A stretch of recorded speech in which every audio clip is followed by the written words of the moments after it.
Hi, I just wanted to say thank you. First of all, thank you for all your incredibly powerful, sorry, I'm here. Sorry, it's hard to get up and down. So I just wanted to say first, thank you for all the incredibly powerful stories of transformation. And that's a really powerful dynamic of theater, and to see it animated in your own lives and stories is incredibly powerful. But I'm still resonating too with this, a part of the men's story to begin with, Jafar, when you got pulled over and were asked for your travel papers. And I remember back to how Kevin framed the evening, and people framed the evening with Michelle Alexander's book on the new Jim Crow. And I'm wondering how we can all continue to honor the extraordinary personal narratives of transformation and the collective work that you clearly do. You know, both of your groups are sustained by collective strength, but also look at the systemic structures that create the conditions of incarceration to begin with, and work from both directions, because travel papers sound to me a hell of a lot like things that were happening in the 19th century and shouldn't be happening in the 21st century still. And the fact that they are is something we as a whole society need to examine. And we need to examine who are the citizens, and this point about voting is also extraordinarily important to sustain. If we truly are a democracy, what does it mean for us to create and not just be beholden to the laws that structure who we are? So thanks for letting me think about that.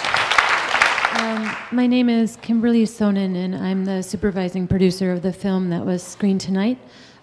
Think Outside the Cell Foundation. I don't know if Sheila Rule is even here, the executive director of the organization, but she hired Seven, our agency, to produce the film. And I just wanted to really quickly give a little behind the scenes. There was the cut you saw tonight in the parole scene had all the faces blurred out. The original cut didn't. And I got a text at 5 o'clock in the morning from Ronald, and he expressed concern. And to me as a producer, I'm also the director of business development, but as a producer, first and foremost, we wanted to honor the experiences of Ronald and Mercedes. And he sent me a text in the morning and then called later and very graciously said, "I'm concerned about the scene, the parole scene. And even as film producers, we had the right to capture people on the sidewalk and their faces. So ethically, legally, etc., we were within the parameters of our practice. But he said, I'm concerned about all those persons. And not once did he say, I'm concerned about myself. His parole was still pending. He hadn't been discharged. There was a lot at stake. He was vulnerable as a subject. And it took us several days to redo the cut. And I just wanted to tell everyone in this room, and of course especially Ronald, that in that 48-hour window, not once did he was just patient with us and calm and understanding as we took time to do the new cut, which blurred everybody's faces. But during that 2-day window, it became very clear to me at the end of this 2-month process what kind of person he was, because that was his main concern. He said that these persons, many people don't know what their experience is. I feel responsible. We need to protect their privacy and honor their dignity. And not once did he lose patience or express a sense of urgency that I was feeling. And so I just wanted to thank him and everybody in this room and especially Kevin, for letting us screen the short film tonight. We want to get this to Seattle, New York, Detroit, Louisiana, Texas, universities, conferences, inside prisons, outside prisons, wherever we can get it screened. We'd love to make that happen. So thanks to everyone, especially Ronald and Mercedes and Sheila. I'd like to thank everybody. It was an amazing odyssey of truth and the fierce urgency of now. So thank you, and thank you all for staying.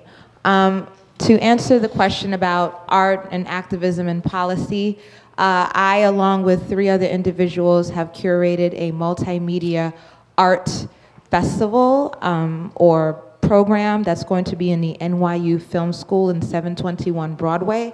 It's ongoing for the next 2 days, and we will also be doing a panel discussion on the intersections of art, activism, and academia on Sunday morning. So Sunday morning, we'll be talking about the art that we've been showcasing the entire time, videos. I have some flyers here.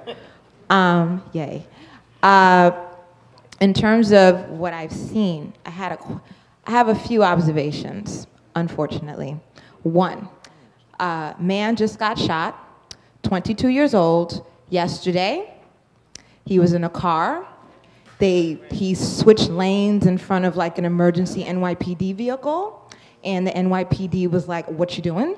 And they shot him in a car with 2 other people, a woman, I think it was 2 women, and one was a police officer. So the bullet and the blood and everything is all up in the car with these 2 other women sitting in the car.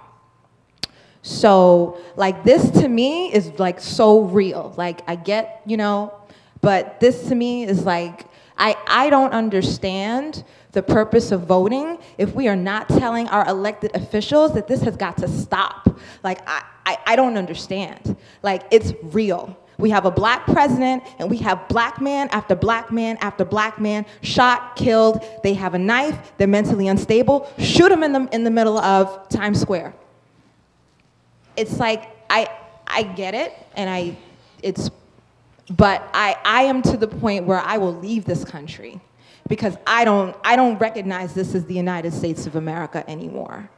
Like, I want to continue to have this discussion about what we can do, but take it to another level of like, this continues to happen every day around this country.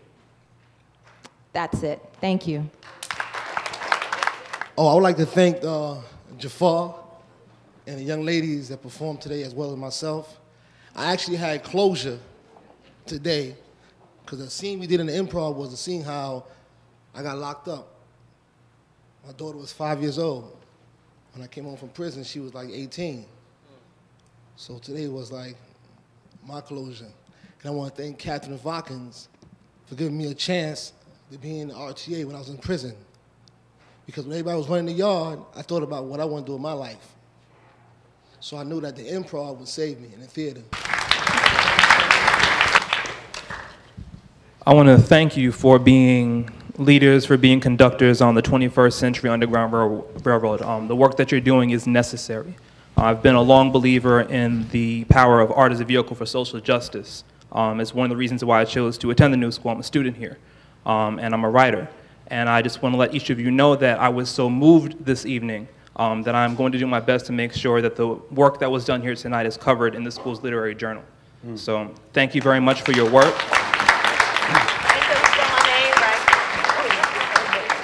For your sacrifice and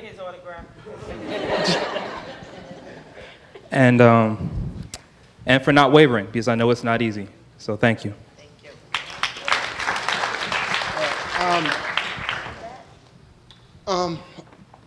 I've invited 2 guests, Operation Turnaround, Brother Dave, stand up, Brother Sister Antonio. And what Operation Turnaround is a small organization just started on Staten Island. And these 2 people work from their heart with the youth on Staten Island. However, they need any and all types of assistance that they need to grow their organization. And Staten Island, there's not a lot out on Staten Island for the youth. And for Fortune Society, Osborne Society, and other organizations and leaders of organizations here, anybody that can lend a hand to helping Staten Island grow the youth program. And we got a serious issue out there. We got a serious problem with the youth, especially when you work in the numbers. The amount of people that's out on Staten Island and the amount of youth and stuff that's into violence is outrageous. And these two people, along with the small organization that they just grew, it's been around 3 years, is doing the best that they can with the little that they have, but they do have the potential to grow. They have the will, they have the heart that's in it. And any help that any of the organizations can give them to help them grow, it would be greatly appreciated. Thank you. I just want to thank Susan Sturm. I want to thank Vivian Nixon for dreaming this night up with me and planning this. I want to thank you, amazingly talented women who performed for us. Gentlemen, thank you. And thanks to everyone for supporting us tonight. And we'll see you at 8:45 in the morning. Have a good night.